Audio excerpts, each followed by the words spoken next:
Assalamu alaikum class 9. Today we will start our new chapter, Structure of Molecule, chapter number 4, in which we will study about the atoms, that how they react, what are chemical bonds, how many types of bonds are there, what is intermolecular force, and what are the nature of bonding and properties.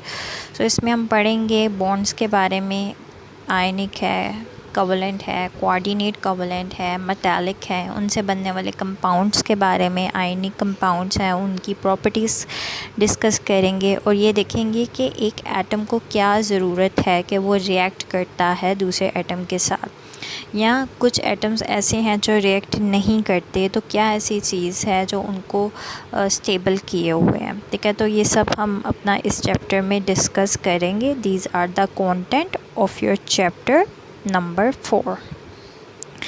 Now we will straightly go to the introduction, which says that the things around us are composed of matter. All matter is made up of the building units atom. We all know that matter is made up of atom. So we will pick our definition of chemical bond over here from line 3rd. The forces responsible for binding the atoms together in a molecule are called chemical forces or chemical bonds. Okay, next we will move to our topic 4.1. Why do atoms form chemical bonds? Atom क्यों chemical bonds बनाते हैं? So we will go towards our book. It is a universal rule that everything in this world tends to become more stable. ठीक है, यानी हमारे universe का rule है कि हर एक चीज़ स्टेबिलिटी चाहती है। तो एटम कैसे स्टेबल होगा और क्या वो क्राइटेरिया है एटम्स में जो बताता है कि it is a stable atom? तो वो है noble gases. Noble gases periodic table में ऐसे गैसेस हैं जो कि मोस्ट स्टेबल हैं। इनमें हीलियम है, नियोन है, आर्गोन है, क्रिप्टॉन है, जेनॉन है। अब क्यों ये स्टेबल हैं? स्टेबिलिटी का मतलब क्या है? स्टेबिलिटी का मतलब है कि एटम्स जो हैं वो रिएक्ट नहीं करते किसी से, ठीक है, और उनको रिएक्ट करने की ज़रूरत नहीं है। अब ऐसी ज़रूरत क्यों नहीं होती? There are two rules that define it, duplet rule and octet rule. Duplet rule क्या होता है? डुप्लेट रूल एक ऐसा रूल है जिसमें एक एटम अपने वैलेंस शेल में, वैलेंस शेल जो होता है आउटर मोस्ट शेल होता है, ठीक है, उसमें 2 इलेक्ट्रॉन्स को वो अटेन कर लेता है और स्टेबल हो जाता है। ऑक्टेट रूल, ऑक्टेट रूल ऐसा रूल है जिसमें एक एटम अपने वैलेंस शेल में 8 इलेक्ट्रॉन्स को अटेन कर लेता है और स्टेबल हो जाता है। अब इन एटम्स को दूसरे किसी एटम्स के साथ रिएक्ट करने की ज़रूरत नहीं होती, ठीक है। तो नोबल गैसेस ऐसी गैसेस हैं जिनके ऑक्टेट और डुप्लेट रूल कंप्लीट होते हैं। That's why they are least reactive gases, ठीक है। It means that their atoms do not have vacant space in their valence shell to accommodate extra electron. Last chapter में भी, chapter number 3 में जो आपका exercise का फर्स्ट क्वेश्चन था वो यही था, why noble gases are least reactive, ठीक है। तो सेकंड पैराग्राफ इस टॉपिक का इसी चीज़ को बहुत अच्छे से आंसर कर रहा है। नेक्स्ट हम चलते हैं थर्ड पैराग्राफ की तरफ। The importance of the noble gas electronic configuration is lies in the fact that all other atoms try their best to behave the noble gas electronic configuration। यानी सब एटम का जो stability criteria है वो noble gas है। हर atom चाहता है कि मैं ऐसी ही स्टेबिलिटी लाऊं जैसे किसी नोबल के गैस के पास है, तो वो अपने किसी नज़दीक जो नोबल गैस है उसके अकॉर्डिंग अपने अंदर इलेक्ट्रॉन की डेफिशिएंसी को पूरा करना चाहता है। यहाँ तो उसके पास एक्स्ट्रा इलेक्ट्रॉन है, ठीक है, उसको रिलीज़ करके वो अपने आप को स्टेबल करना चाहता है। तो एक एटम कैसे अपने आप को स्टेबल कर सकता है, ठीक है, तो वो क्या तरीके हैं? An atom can accommodate 8 electrons in its valence shell in 3 ways। 3 तरीके हैं। By giving valence shell electron, वही बात जो भी मैंने किया कि अगर उनके पास इलेक्ट्रॉन ज़्यादा हैं तो वो इलेक्ट्रॉन दे देगा और स्टेबल हो जाएगा। Bye gaining electrons from other atom, अगर इलेक्ट्रॉन कम है तो वो दूसरे एटम से इलेक्ट्रॉन गेन करेगा और स्टेबल हो जाएगा।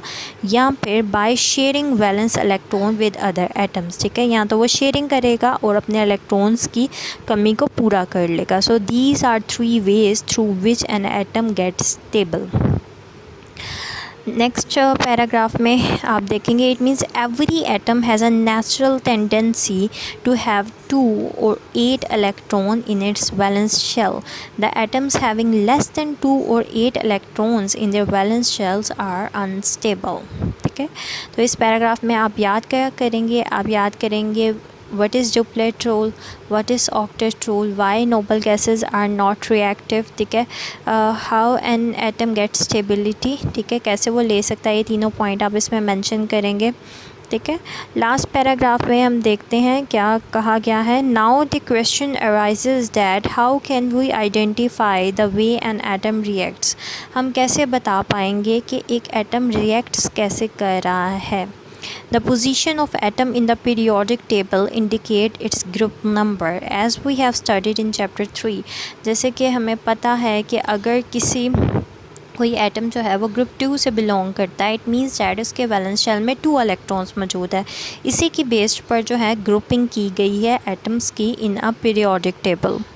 The group number is assigned on the basis of valence shell electron. For example, group 1 has only 1 electron in its valence shell and group 17 has 17 electrons in its valence shell. So mode of reaction of an atom depends upon its number of valence shells electron। ठीक है, तो इसका भी answer यहाँ हो गया। तो इस पैराग्राफ में सिर्फ आपने शॉर्ट क्वेश्चन जो आपके हार्डली 2, 3, 4, 5 शॉर्ट क्वेश्चंस बनते हैं, ठीक है, इसको आपने अच्छे से याद कर लेना और क्वेश्चंस भी ऊपर बना लेने हैं। ठीक है, नेक्स्ट पैराग्राफ है chemical bond, in which we will study about the chemical bond definition, जो हमने इंट्रोडक्शन में भी देख लिया, आप यहाँ से भी इसको पिक कर सकते हैं। Chemical bond is defined as a force of attraction between atoms that holds them together in a substance. ठीक है, इसके बाद दोबारा से आपको ऑक्टेट रूल की एक कंप्लीट डेफिनेशन विद एग्जांपल बता दी गई है। ठीक है, चेनिंग of 8 electrons configuration in the outermost shell either by sharing, by losing or by gaining electron is called octet rule। ठीक है, उसके बाद आपको डुप्लेट रूल की अगेन डेफिनेशन जो है वो बता दी गई है, आपने इनको अच्छे से शॉर्ट क्वेश्चन के पॉइंट से याद कर लेना है। अब जो यहाँ पेज नंबर 60 पर सेकंड पैराग्राफ है, इसमें थोड़ा सा ऑब्जेक्टिव का पॉइंट बताया गया है कि अगर 2 आइंस हैं और वो आपस में एक दूसरे को अट्रैक्ट कर रहे हैं, ठीक है, तो जो फोर्स इनके दरमियान डेवलप होगी it will called electrostatic force. ठीक है, और जिसकी वजह से जो बॉन्डिंग होगी वह आयनिक बॉन्डिंग होगी बिटवीन आइंस, यानी आइंस के दरमियान जो फोर्स डेवलप होती है उसको इलेक्ट्रोस्टैटिक फोर्स कहते हैं। इसी तरीके से अगर 2 सिमिलर एटम्स हैं, ठीक है, या 2 ऐसे एटम्स हैं जिनकी इलेक्ट्रोनेगेटिविटीज़ वैल्यू जो है वो कंपैरेबल हैं, तो इनके दरमियान जो बॉन्डिंग होगी वो बाय शेयरिंग ऑफ इलेक्ट्रॉन होगी, जिससे कोवेलेंट बॉन्ड बनेंगे। ठीक है, तो ये आपने ऑब्जेक्टिव के पॉइंट से बात याद रख लेनी है।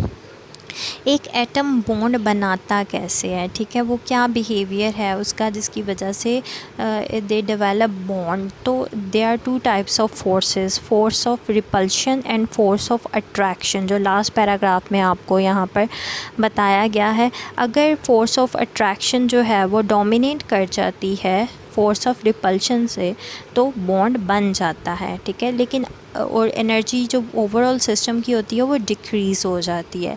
लेकिन अगर फोर्स ऑफ रिपल्शन जो है वो इंक्रीज़ कर जाए, डोमिनेट कर जाए बिटवीन 2 एटम्स, ठीक है, फोर्स ऑफ अट्रैक्शन से, सो इट मींस दैट कि जो पूरा सिस्टम है उसकी एनर्जी बहुत ज़्यादा इंक्रीज़ कर जाएगी and there will not any formation of bond. ठीक है, तो आपने बस इसको एज अ कॉन्सेप्ट पॉइंट याद रखना है, अच्छे से पढ़ लेना है। नेक्स्ट हम चलते हैं पैराग्राफ 4.3 की तरफ, जिसमें आपको बताया गया है कि कितने टाइप्स के बॉन्ड होंगे, ठीक है। और उससे पहले आपको बॉन्डिंग इलेक्ट्रॉन्स के बारे में इंट्रोडक्शन दिया गया है कि बॉन्डिंग इलेक्ट्रॉन्स क्या होते हैं। वो इलेक्ट्रॉन्स जो कि पार्टिसिपेट करते हैं बॉन्डिंग में, उनको बॉन्डिंग इलेक्ट्रॉन्स कहा जाता है। The valence electrons which are involve in chemical bonding are termed as bonding electrons, ठीक है। अब इसी बॉन्डिंग इलेक्ट्रॉन्स की वे ऑफ बॉन्डिंग बताती है कि बॉन्ड आयोनिक होगा, कोवेलेंट होगा, डेटिव कोवेलेंट या कोऑर्डिनेट कोवेलेंट बॉन्ड होगा, या लास्ट में मेटालिक बॉन्ड होगा। तो आपको इस टॉपिक में आज के लेक्चर में हमने सिर्फ इंट्रोडक्शन और डेफिनेशंस और कॉन्सेप्ट लिए हैं बेसिक, ठीक है, ताकि हम अपने जो रिमेनिंग मेजर पोर्शन है उसको ज़्यादा अच्छे से कवर कर सकें। मुलाकात होगी नेक्स्ट लेक्चर में। टिल देन अल्लाह हाफ़िज़।